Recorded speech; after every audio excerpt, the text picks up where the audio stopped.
So today is the 21st of March, first day of spring, 2016, and I'm in Duchesne with Amy Micallef-Agnew. Well done. And we're here to talk about several things. Amy at the moment has the distinction, and long may she have it, of being the oldest member of England Wales Province, but I won't reveal how old she is. And she has several other distinctions as well. Amy entered the society at the end of July 1939, and she entered at Roehampton. And at the time that she did that, she didn't know, nobody knew, that she would actually be the last person to enter at Roehampton, because about 5 or 6 weeks later, war broke out and the novitiate was evacuated to Kinross in Scotland. So one of the things Amy is going to talk about today is her experience of entering and her experience of evacuation she came over here from Malta and she ended up in Scotland, in rural Scotland, which was quite a difference, with only a few weeks in London in between. In addition to that, Amy's going to talk to us about her novice mistress, Mother Shepherd, who was quite a famous person in the history of England Wales Province, and Mother Shepherd's novices were quite a famous breed. So she's going to tell us a bit about what it was like being Mother Shepherd's novice, you see. So we'll start, Amy, if you will, right at the beginning. July 1939. In July 1939, I left Malta to enter the novitiate. Actually, the plan was altered slightly because when I came over to England, the idea was that I should have some time to look around London. I'd never been to London before. And then, with further experience, I could then enter. But when I got here, I found there was I dare say there was a lot of talk about war, but at the age of, what was I then? At the age of 23, 22, I didn't put two and two together that war meant it was really actually going to take place. Now, how I came over with the nuns who came over to England, the English nuns, used to come over from Malta, who were teaching in Malta, used to come over to England for a holiday and a retreat, and then go back to Malta. And so I travelled with them. And I stayed at Roehampton in the guest house, and Sister Ruth Boyd, who has since gone to God, Sister Ruth Boyd, who I think also had a vocation she must have had at the time, she was deputed, or invited rather, to take me around London, which she did with great, kindness. So I didn't really intend to enter so soon, but as circumstances were, there was no other way for me to go on but to enter immediately. Then, wait a minute, what's next? Yes, I joined in July, yes. I joined the noviceship in July, and very soon after we were evacuated to Kinross. So when you entered, was there a kind of ceremony or anything happened? Nothing? No, I had a very lovely good angel, whom you probably know.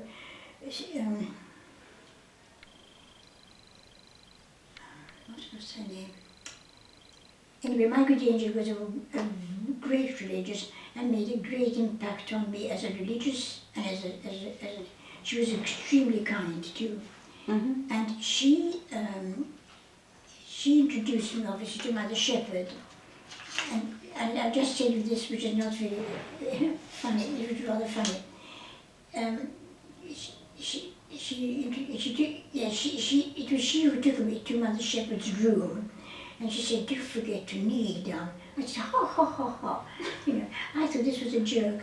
I said, "Oh, please, you know." She said, "Yes." She said, "That's the custom." "Oh," I said, "then I'll do it." But I thought it was a great joke to go to Mother Shepherd and to just kneel down before her. But anyway, I accepted that. So when you arrived, your good angel met you. My good angel came to the front door, yes, and it was supposed to be a few days before I entered. But as circumstances worked out, it was less than a few days. I had to enter almost sooner than that. I've heard though that there used to be a tradition that the Mistress of Novices or somebody in authority would take new postulants to the Sacred Heart Chapel. There could have been, but that didn't happen with me. Sister Stella Green took me to the Sacred Heart Chapel. I think I can remember Mother Shepherd saying, "I do take her to Sacred Heart Chapel." But Mother Shepherd herself personally did not actually take me to the Sacred Heart Chapel. And you just went to the Sacred Heart Chapel and prayed? Yes, offering oneself to the Lord, what one would do as one was entering. Mm-hmm. Now, what is next? Yes. Then there was a gap of several days, if not weeks, that exactly I can't remember, in which I didn't seem to be able to do anything. Sister Stella Green was already a novice. Sister Ruth Boyd hadn't entered, and she was still teaching. So I knew nobody, and I couldn't just go around London on my own. So then, perhaps this was not a very good motive. I begged Mother Shepherd, said, "Could I not enter?" That's why I came. And my mother was Malta, was a little bit puzzled. She said, "She lived here such a long time ago, and she hasn't yet entered." So Mother Shepherd would have wanted me to stay out and see London more, and sort of become a bit more mature, because that was one of the things that I was always, but she's so immature, and I dare say I still am, but still, that was the Lord was always telling me that she's so immature. So Mother Shepherd reluctantly allowed me to enter. And Sister Stella Green was my good angel, and she was an extremely kind. First of all, Sister Stella Green had been at school at Roehampton, so she had a bit of the Sacred Heart tradition as well. And she was extremely kind. She was my age, and we got on very well.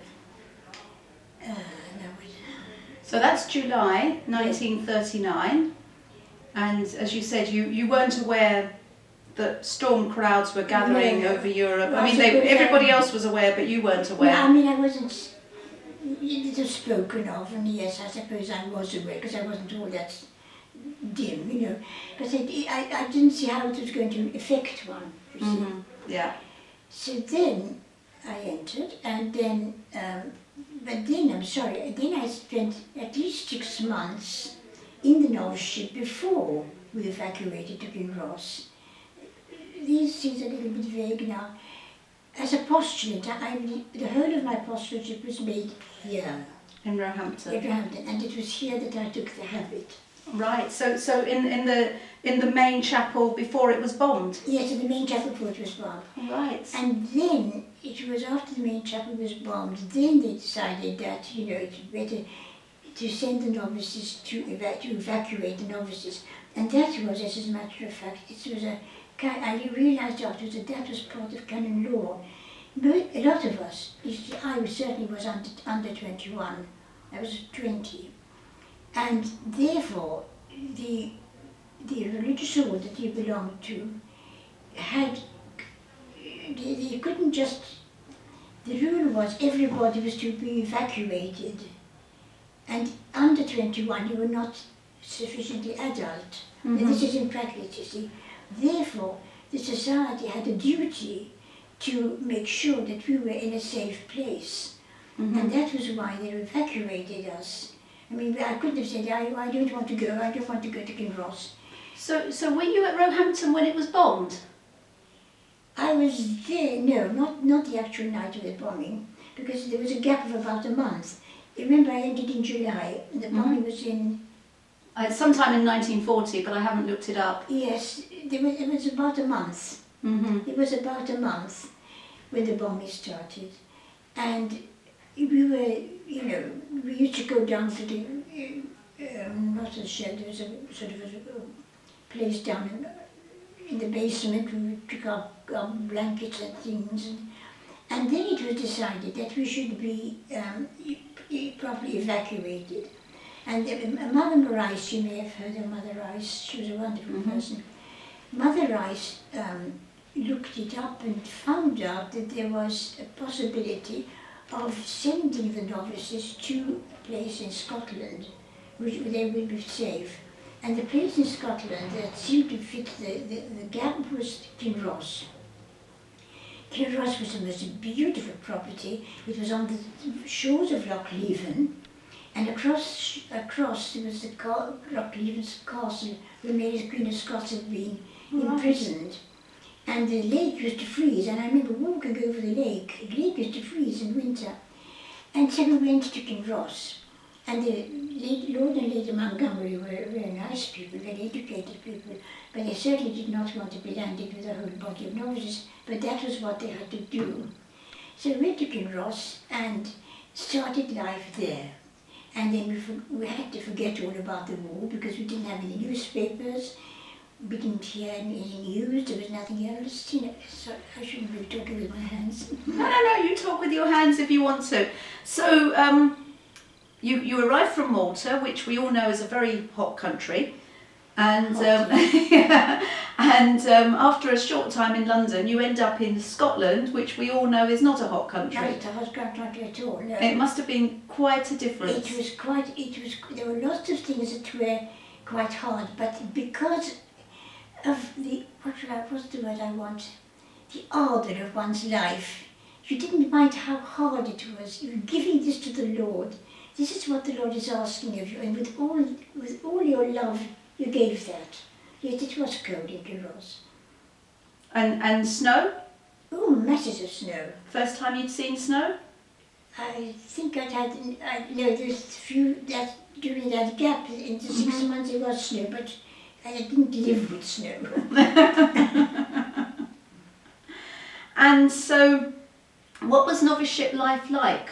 Well, I fitted into the noviceship life like a hand in glove. I love the noviceship because, first of all, Mother Shepherd was a wonderful woman. She really was, and she didn't talk about God. Talk. No, you only had to look at Mother Shepherd to realise what her value was. And then she spoke to the person that she was. I can't put it that in a better way. She was a really wonderful woman, Mother Shepherd, really wonderful.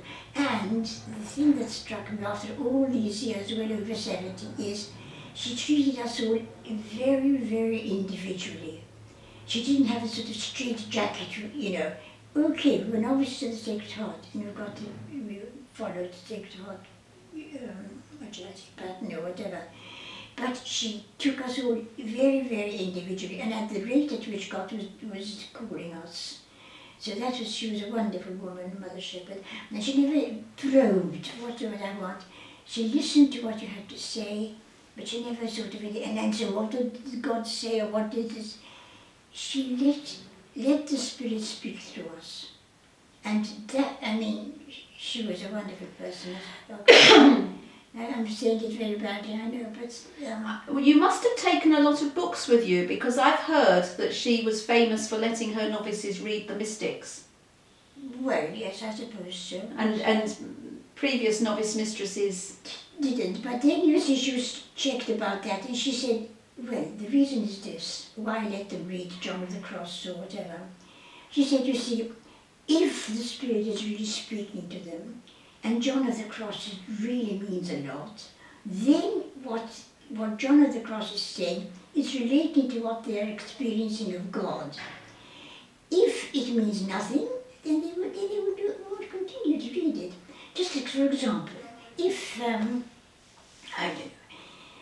if you were to ask me have I read the German mystics, and I don't speak German, you know, it would mean nothing to me because I don't speak German. But if I spoke German, then the German mystics would speak to me, yes. That was a way of thinking. It was on a natural basis, if you like, but it was very, very relevant. If it doesn't mean anything to you, then you don't go on with it. So you could just read what No, what you were moved to read, as it were? Yes, but there was a certain kind of criteria there. She said, Mother, can I read this book, for example? What was the first one she put us on? Oh yes, the tradition in the society at that time, all the novices had De Ponte. Have you heard of De Ponte? I think so, but you'll have to fill me in, and you'll have to fill everybody else in on who this person was. De Ponte was, he was Spanish, I think northern Spain, I'm not sure.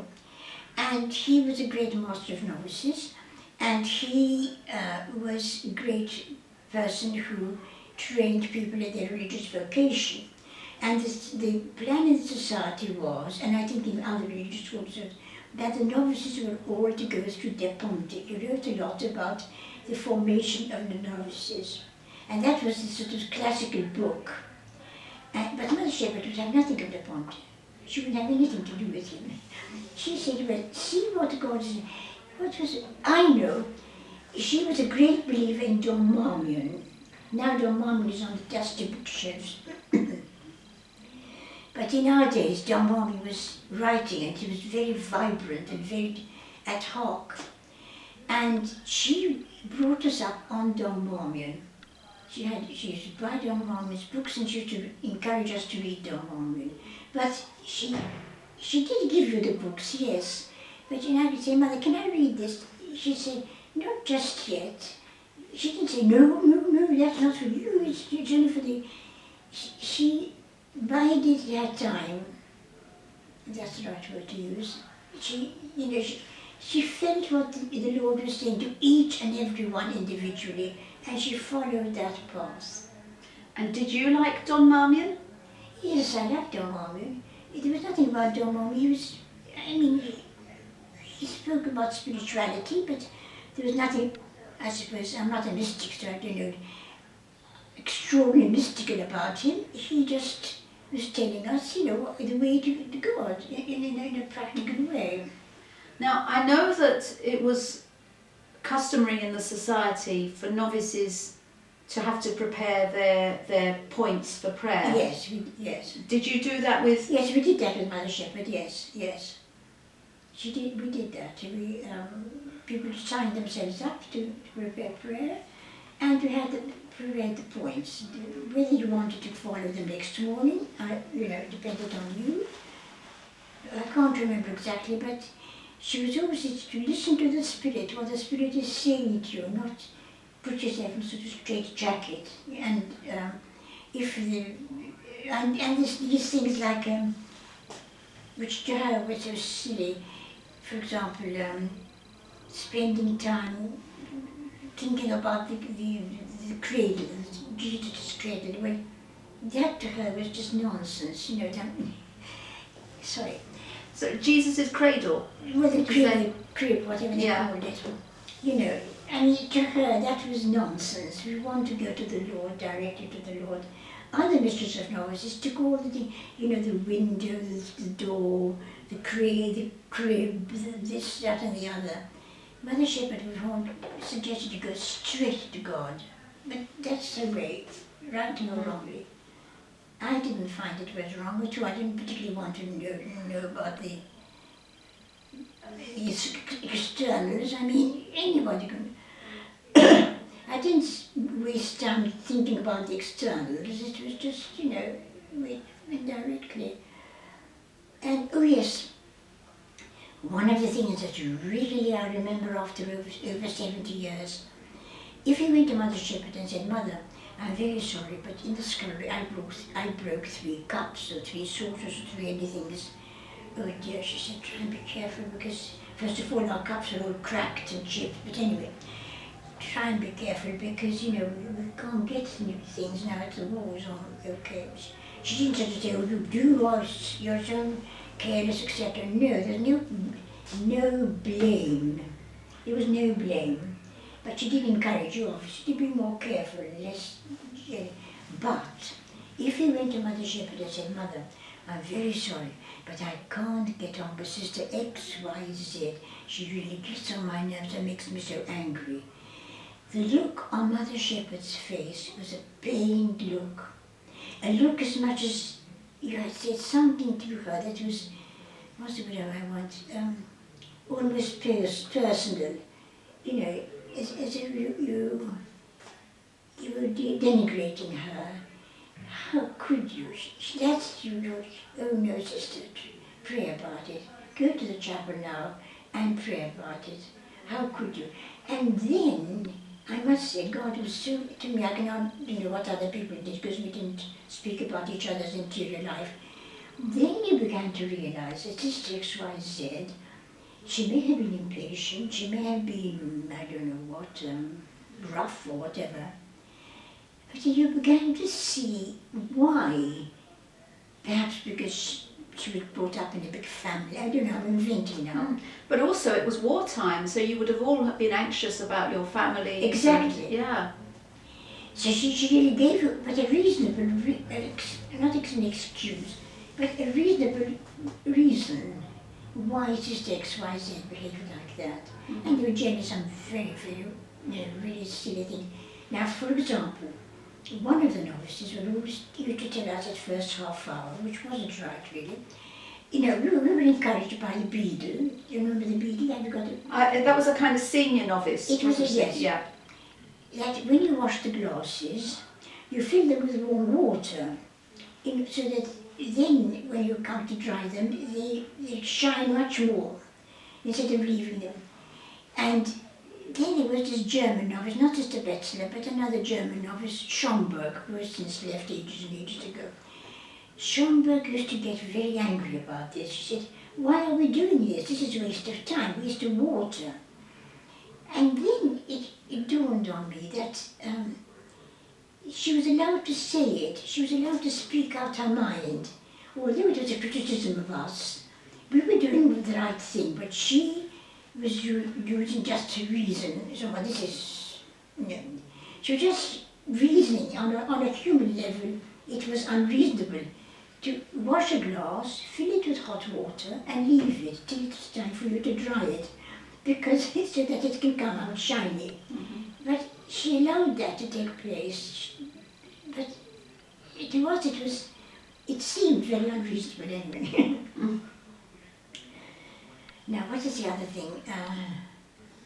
Oh yes, that's the thing that struck me about Mother Shepherd, that she, in any remark you made about other people, if it wasn't constructive, she'd say, well, just go and pray about it.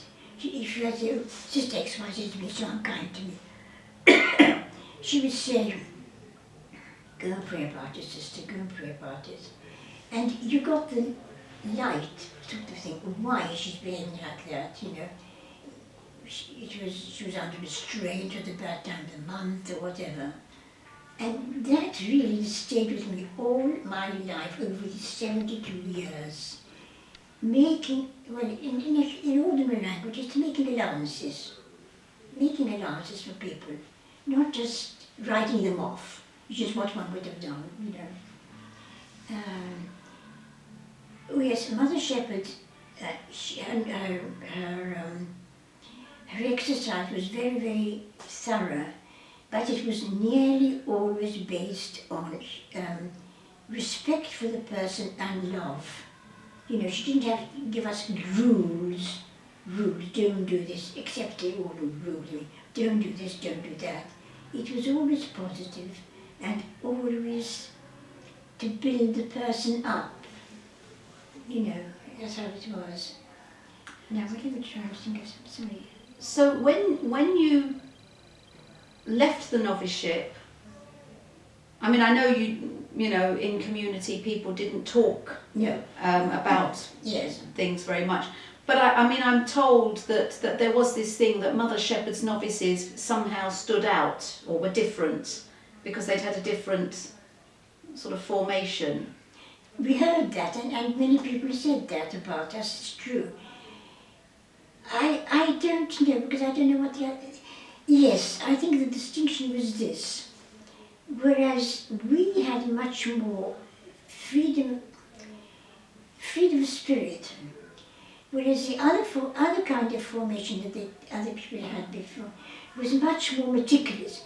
You shouldn't put that cup there. You should put it there.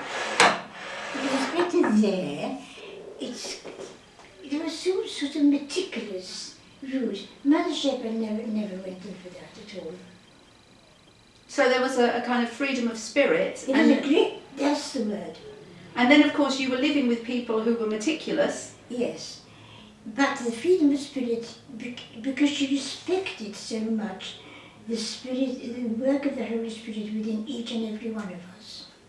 And was Mother Shepherd one of Janet Stewart's novices, or? No, she was after Janet Stewart, Mother Shepherd. Yeah. Mother Shepherd was a convert. Uh-huh. She was a very intelligent woman actually, and she had a degree in Oxford, which in those days, my goodness, an Oxford degree. Anyway, she had an Oxford degree, and but she never flaunted her knowledge at all, you know. And she took us each individually, and the same thing with our reading, whether it was secular reading, whatever. She knew where you were. She didn't ask me to read John of the Cross or whatever. Yet, he would say, well, a time will come. A time will come. That was her method. Mm-hmm. And through all this, as we said before we started the video, I mean, your family were in Malta, and there were others in the noviceship also whose families, like Clara Betzler's, was family was in Germany and so on. So there must have been quite a lot of anxiety. There was, especially the ones in Malta. And at least the one I experienced anyway.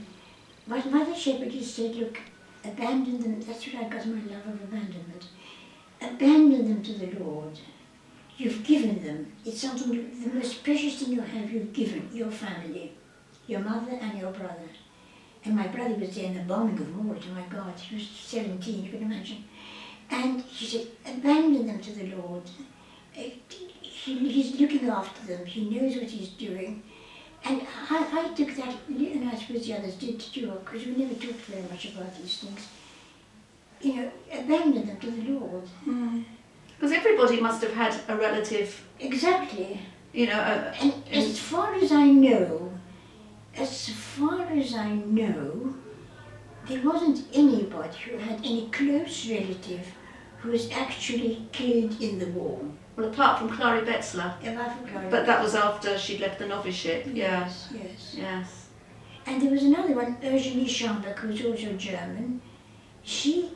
I think her brother was taken prisoner. I'm not really sure. Mm-hmm. I'm not quite sure. And Mother Shepherd was great about fidelity, but not this niggly kind of fidelity. You know, this famous story, the fidelity to the mat, you know. Have you heard that story? Well, I've heard about being faithful and unfaithful to your mat, yes. That's right. That's not at all, that's the very antithesis, very opposite. I mean, if you have time for your mat, give you the mat your time. If you haven't got time for the mat goes overboard.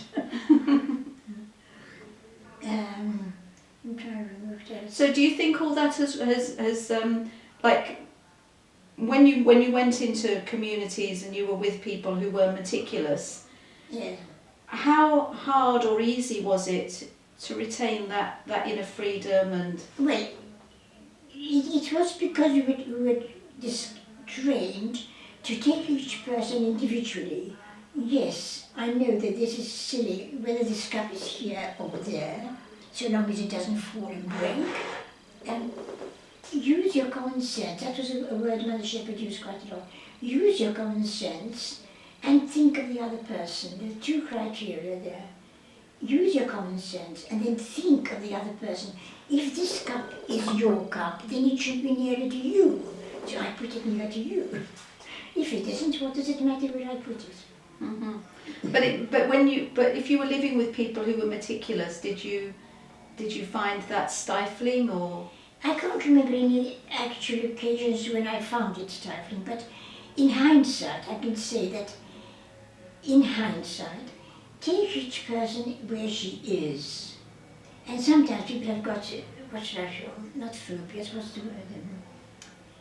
Neuroses. Neuroses, that's the forest, you know.